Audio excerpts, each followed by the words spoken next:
आजकल ऐसा समय चल रहा है कि कहीं अगर आप किसी के साथ भी अपनी समस्याएँ, अपनी इमोशन शेयर करते हैं, तो जम के लूटे जाते हैं। आपकी धन-दौलत हो, आपके इमोशन हो, आपके रिश्ते हों, इमोशनली हों, आपके विचार हो, भावनाएँ हों, सबकी भारी लुटाई होती है। आजकल हमारी आपस में बहुत जो है रिश्ते बहुत बिखरते जा रहे हैं। और हमारी जो इनकी सबकी बड़ी वजह होती है एक्सपेक्टेशन। अपने बच्चों से हमें बहुत ज़्यादा एक्सपेक्टेशन होती है कि बच्चे जो हम नहीं कर पाए ये वो करें। वो क्यों करें? आप खुद से पूछिए कि वो क्यों करें? आप अपने बच्चों को इस दुनिया में अपनी मर्ज़ी से लाए हो, उनकी मर्ज़ी से नहीं। अब वो इस दुनिया में आ तो गए हैं तो 5-6 साल तक जब तक वो छोटे होते हैं, उनके ऑर्गन छोटे होते हैं, उनकी सोचने समझने की जो स्थिति वो लिमिटेड होती है, तब तक तो वो आपसे डरेंगे, आपकी बातों में आएँगे, मानेंगे। लेकिन इसके बाद जब वो स्कूल जाएँगे, बाहर जाएँगे, खेलेंगे, चीज़ों को और ज़्यादा देखेंगे, समझेंगे, खुद का थोड़ा-सा दिमाग चलाना शुरू कर देंगे, तो वो आपसे आर्ग्यू करेंगे, वाद-विवाद करेंगे, आपसे क्वेश्चन करेंगे, सवालों के जवाब माँगेंगे और आपके पास कुछ नहीं होगा, हाथ छोड़ देंगे, आप उन पे गुस्सा करेंगे, हम आपके माता-पिता हैं, हम आपके भगवान हैं, हमारी बात मानो, बड़े-बूढ़ों की रिस्पेक्ट करो, इज़्ज़त करो, ये सारी चीज़ें हम वगैरह-वगैरह करते हैं। लेकिन सही और गलत तो सबको समझ आता है और जब वो बच्चे धीरे-धीरे से बड़े हो जाते हैं 15-16 साल के तो वो हमसे यही कहते हैं कि हम आपके गुलाम नहीं हैं, हम आपके दबे हुए नहीं हैं, आपने हमें यहाँ दुनिया में लाके कौन-सा एहसान कर दिया, हमने तो नहीं कहा था। एक बात होती है।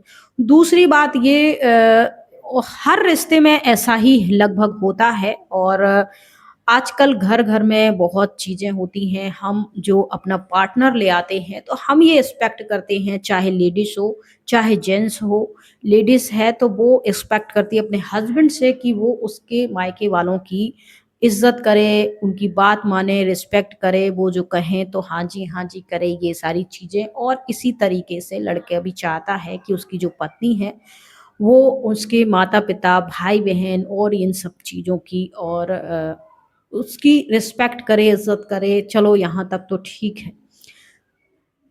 लेकिन ये उनकी एक्सपेक्ट रहती है कि वो उन्हीं की सेवा करे और जब तक वो उन्हीं की सेवा करती है, तो वो ठीक है और जहाँ से वो अपने लिए थोड़ा-सा वक़्त निकालती है, अपनी थोड़ी-सी आज़ादी चाहती है, तो फिर अनबन, लड़ाई-झगड़े शुरू हो जाते हैं। तो एक बात है कि हम इस दुनिया में आए या माता-पिता लाए या अपनी मर्ज़ी से, हमें जब से होश आया जीवन का, तो हमें अपने आप से ये सवाल पूछना चाहिए, क्या हम यहाँ दूसरों के भरोसे हैं? क्या हम अपने बुढ़ापे के लिए अपनी संतानें पैदा कर रहे हैं और उन्हें ऐसी शिक्षा दे रहे हैं कि उनसे ऐसी एक्सपेक्टेशन रख रहे हैं कि वो ही बुढ़ापे में वो क्यों करें भाई? जैसे हमने आज अपना जो लाइफ था, अपनी आज़ादी थी, वो सब कुछ कुर्बान की। क्या हमने ये सब खुशी-खुशी की? या हमें बचपन से ये सारी चीज़ें सिखाई गई थी?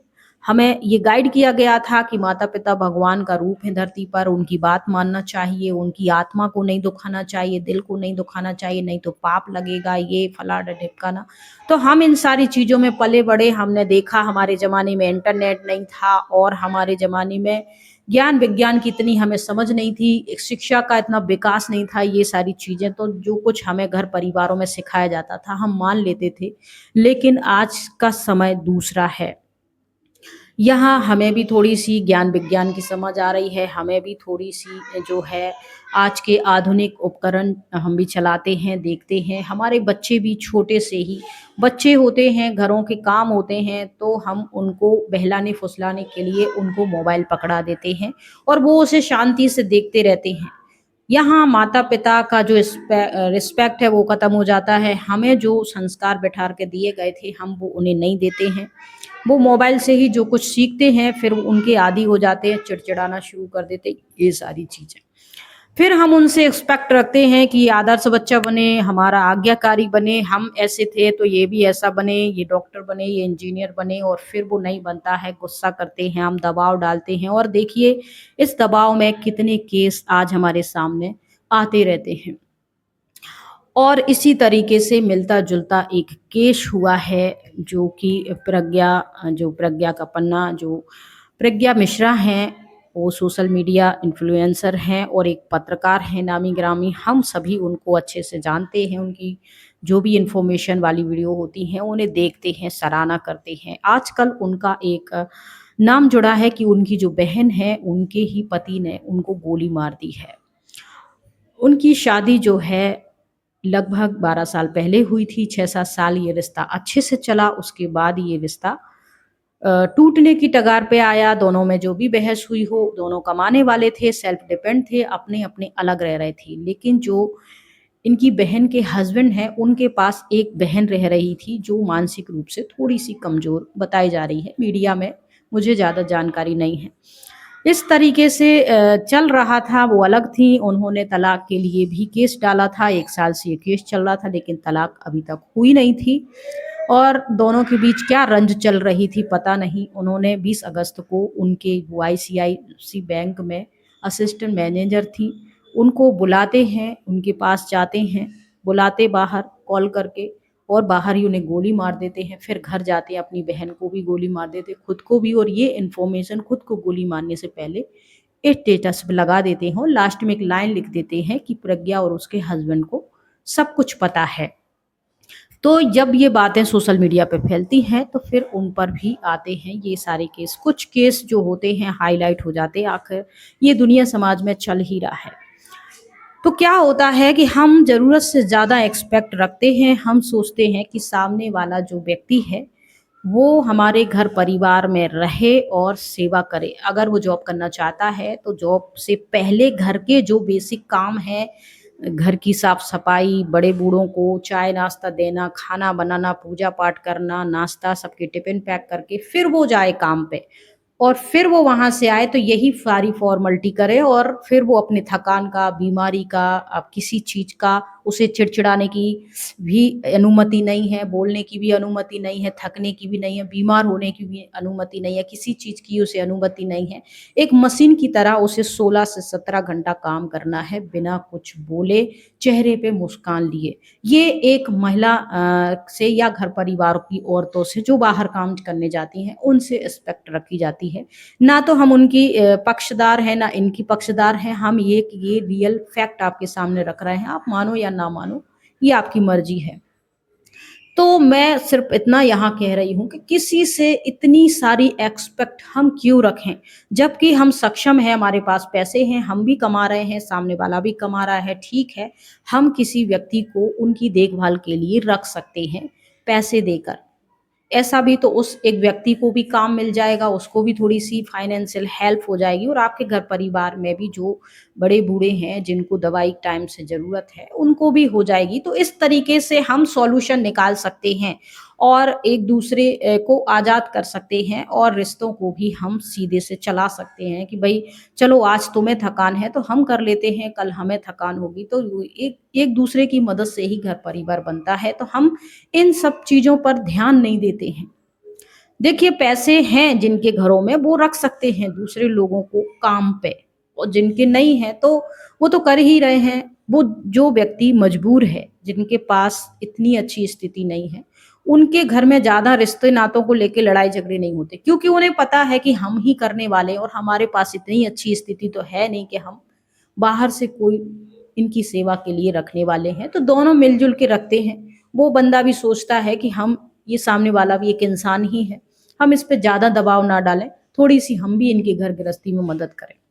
ये सारी चीज़ें कुछ ही घरों में ये सब कुछ चलता है, लगभग घरों में लड़ाई-झगड़े ये होता है, तो हम ऐसी बातें अपनी बाहर के लोगों से शेयर करती है कि हमारे घर में तो ऐसे-ऐसे चल रहा है, तनाव चल रहा है, तो वो भी हमें भरपूर उपयोग करते हैं। पहले तो वो सुनते हैं, फिर हमारी वीकनेस पकड़ते हैं, दबती नस को पकड़ते हैं और फिर हमें ब्लैकमेल करते हैं। और यही सारी इमोशन होती है हमारे पास जो हर कोई हमें ठगने के लिए बैठा हुआ है। बेहतर ये है कि हमारे घर परिवार में जो भी 4-5 सदस्य हैं, बच्चे हैं, बूढ़े-बड़े हैं या पार्टनर हैं, उन सबसे मिलके बातचीत करके, एक-दूसरे का सहयोग करके घर परिवार को चलाने की कोशिश करें।